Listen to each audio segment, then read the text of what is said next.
السلام عليكم ورحمة الله تعالى وبركاته. مرحبا بكم في قناتي وقناتكم شهيوة ماما. نتمنىكم تكونوا في أحسن أحوال ورمضان مبارك كريم يدخلوا علينا وعليكم بالصحة والسلامة والهنا إن شاء الله.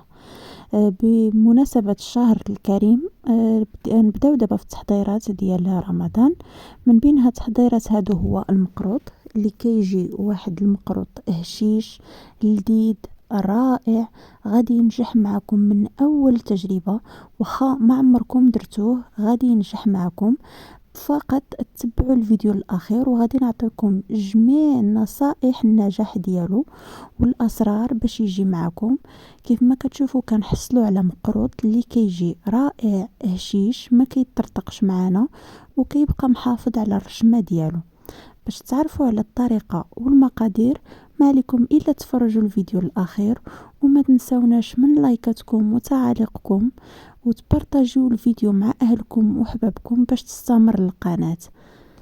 نخليكم مع الطريقه والمقادير.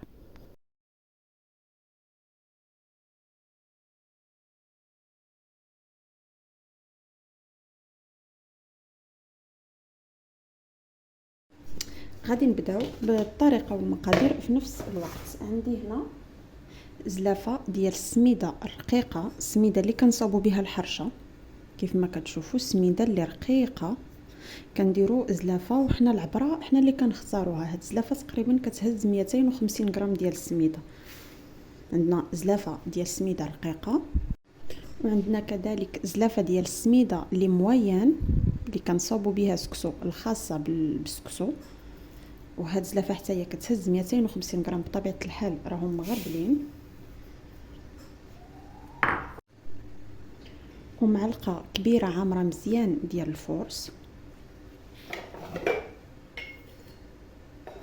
نص معلقه صغيره ديال الملحه، معلقه كبيره ديال السنيده باش تساعدنا انه يتحمر معنا في الفرن.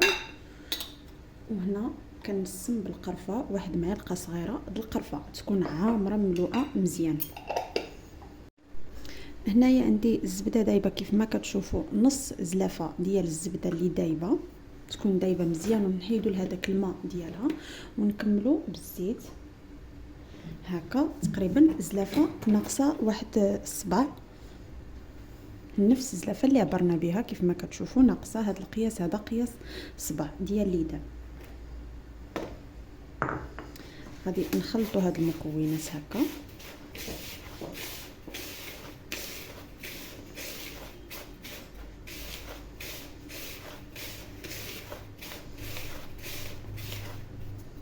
ونبسوا هاد السميده بالزبده وبالزيت اللي عندنا هنايا.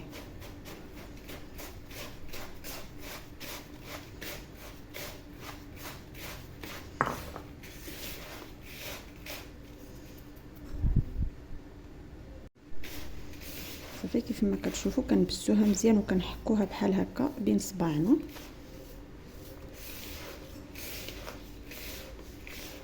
صافي نغطيوها ونخليوها ترتاح اقل مده واحد الساعتين او ساعه المكانه، وإلا كان عندنا الوقت نخليوها تبات احسن هكا في اليدان باش نحصلوا على نتيجه مزيانه. هنايا بالنسبه للمقروط عندي 500 غرام ديال عجين التمر. استعملت هذا النوع هذا 500 غرام. غادي نضيف معاه واحد معلقه ديال الزبده وواحد شويه ديال الزنجله المحمر، قيمه واحد 2 معالق كبار.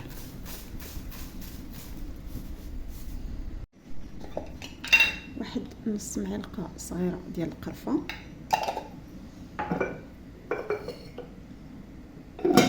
ونص معلقه صغيره د الملحه. المعسلات دائما نديروا فيهم الملحه بزايد باش كتهرس الطيبه ديال الحلاوه او ديك المذاق المجهد الحلاوه. وغادي نعجنوه بماء الزهر تقريبا واحد قياس معلقه كبيره او 2 معالق ما نفوتهمش.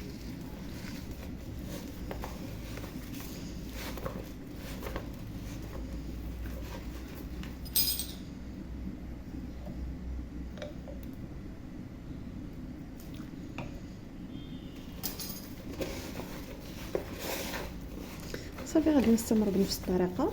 تنعجنو هاد التمر ديالنا. صافي انا هنا يمكن ما نزيدلوش الزهر على حسب النوعيه ديال التمر، يعني كما كتشوفوا لاحظت غير معلقه هكا صغيره.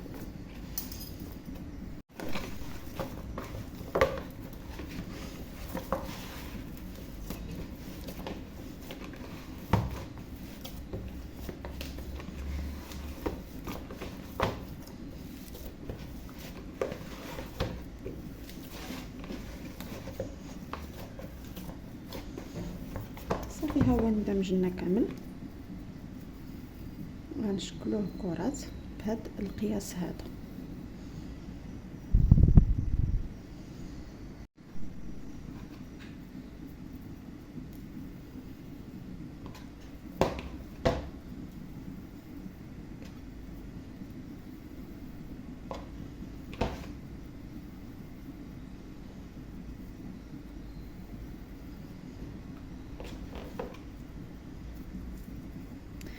كنشكلوا عجين التمر ديالنا على شكل كرات كامل.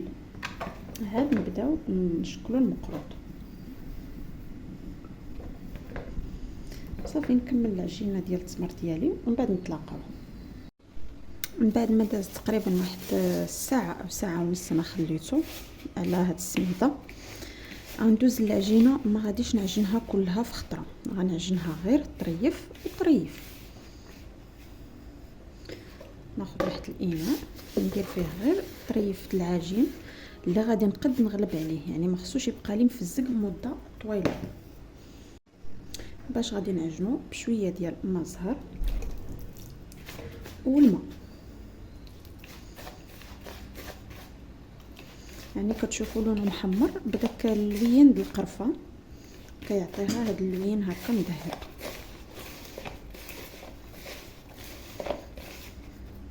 هانتوما شفتوا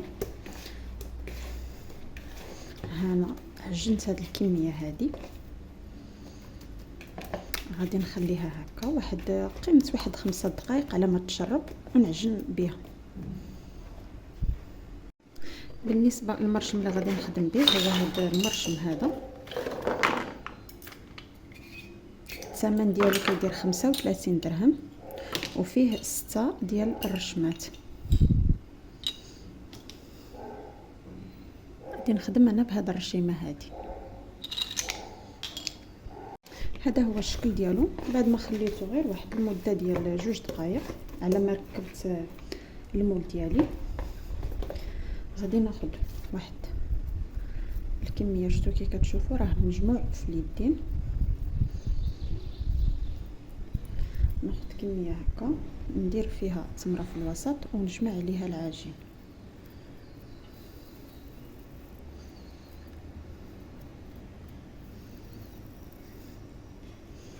بهذا الشكل هذا، ونحطها نخليها حتى تولي تنشف شويه.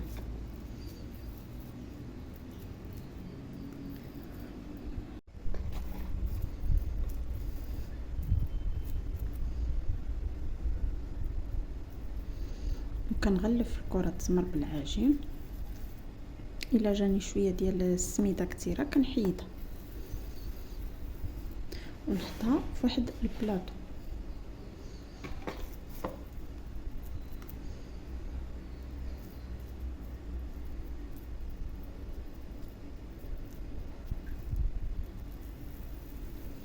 نستمر بنفس الطريقه تنكمل واحد قياس 10 د الحبات وعاد ندوزو نرشموه.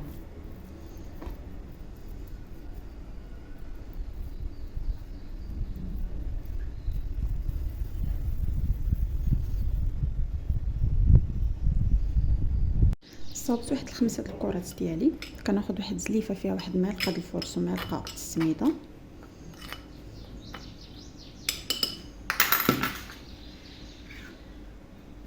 كندوز فيها المرشم مزيان، وكناخذ الكويوره ديالي كندوزها فيه بهذا الشكل هذا.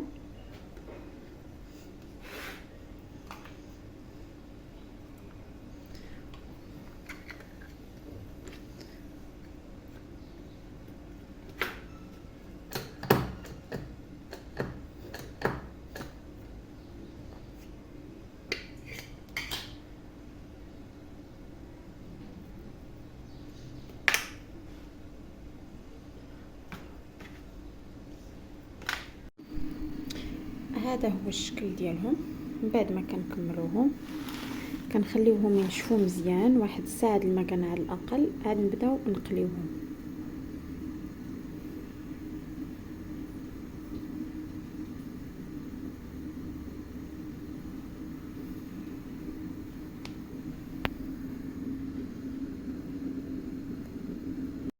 بالنسبه للمقروط ديالي حتى هو من بعد ما نشف اولا يبات ليله كامله ماشي مشكل، كناخذ حتى واحد الابره وكنبدا نثقبو هكا باش حتى هو ما يطرطقش معايا.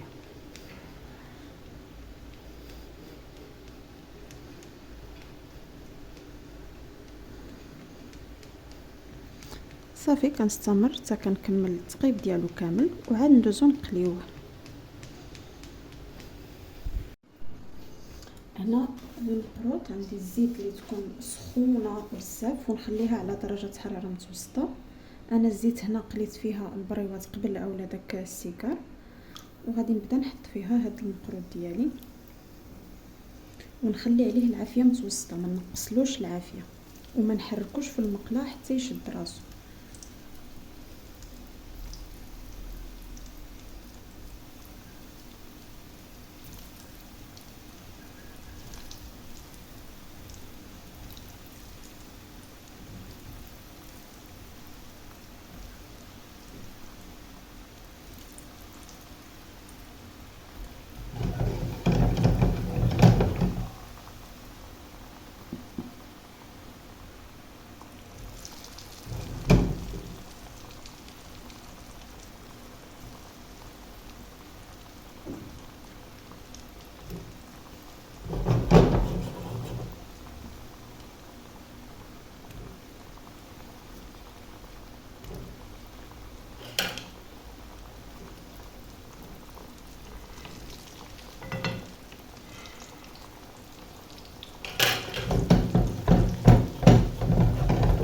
شفتو كنحرك غير هكا المقله بيدي، ما كنحاولش نقيسو حتى يطيب مزيان.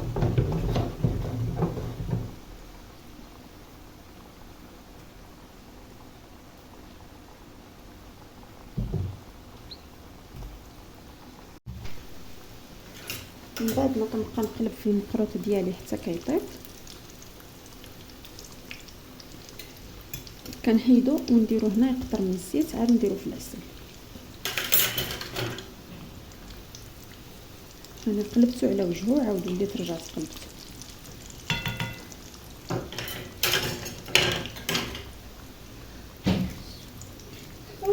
دابا غادي نحيدو من الزيت، كنخليوه حتى كيذهب هكا ونحطو يقطر من الزيت.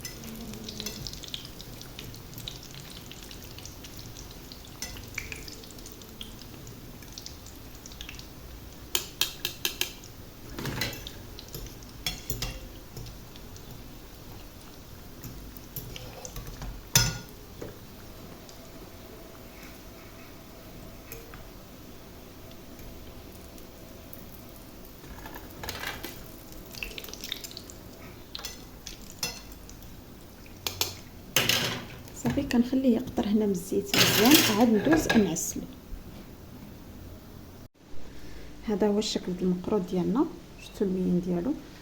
صافي كنهزوه من بعد ما قطر من الزيت، كنهزوه ونديروه في العسل حتى هي تكون بارده.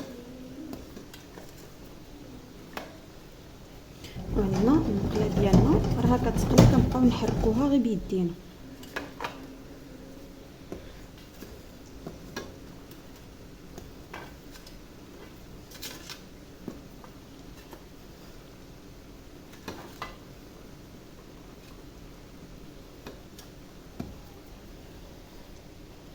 من بعد ما كيتعسل المقروط ديالنا كنهزوه ونحطوه حتى هو في كسكاس يتستقطر.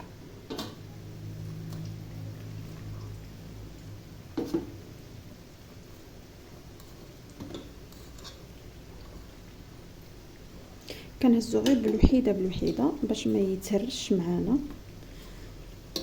حيت كيجي هشيش ورطب بزاف.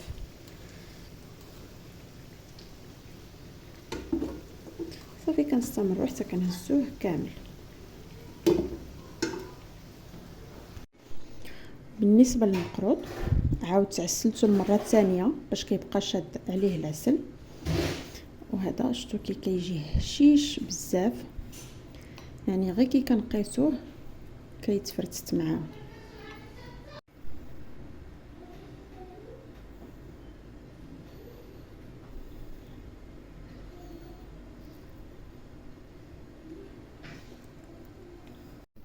وصلنا لنهاية الفيديو. كانت وصفتنا لنهار اليوم عبارة على مقروط بالتمر اللي ناجح 100%، واخا تكون اول مرة واول تجربة. ما تنسوش الفيديو من لايكات ديالكم وتعاليقكم باش يتفاعل ويوصل اكبر عدد ممكن من المشاهدات. اما بالنسبه لطريقه الاحتفاظ بالمقروط، كنديروه في واحد العلبه اللي كتكون كتشد مزيان، وكنفرشوا ما بين كل طبقه وطبقه بلاستيك الغذائي، وكندخلوه للمجمد. فين ما كنبغيوه كنجبدوا القياس اللي كنبغيو، وكنوليو نعاودو نردوه للمجمد باش نحافظوا عليه على العسل اللي بقى لاصق فيه ويبقى كيبري وما يشربش. الى اللقاء في وصفه قادمه ان شاء الله.